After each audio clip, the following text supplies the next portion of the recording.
কিরে পায়েল, কোথায় যাচ্ছিস? ও আচ্ছা, পার্টিতে। তাই এরকম কালো জামা পরে যাচ্ছিস? কালো অশুভ হয় জানিস না?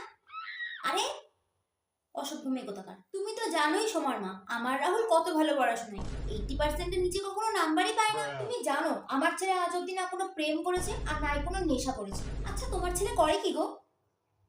হাসির ভিডিওস বানায়? মানে এগুলো তো সব বাচ্চা ছেলেমেয়েরা করে, তোমার ছেলে ওসব করে? ছি ছি ছি।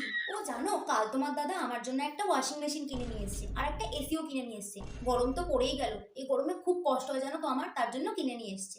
তুমি তো জানোই দিদি, আমি তো দামি জিনিস ছাড়া ইউজই করতে পারি না, তাই তোমার দাদা আমাকে সবসময় দামি জিনিস এনে দেয়। এই যে ওড়নাটা দেখছো, এটার দামও 700 টাকা। জানো, কাল রাতে ওদের বাবা আমাকে জোর করে একটা দামি রেস্টুরেন্টে নিয়ে গিয়ে খাওয়ালো। আমি বললাম আমি বাড়িতে রান্না করি, বললো না আমার সাথে বেরিয়ে আজকে বাইরে খাবে। আমি সবাইকে গর্ব করে বলতে পারি আমার ছেলে মেয়ে এক একটা রত্ন, আমার ছেলে মেয়ের মতন ছেলে মেয়েই হয় না। কাকিমা দেখো, তোমার মেয়ে একটা ছেলের বাইকের পেছনে উঠে পালিয়ে গেল। কি?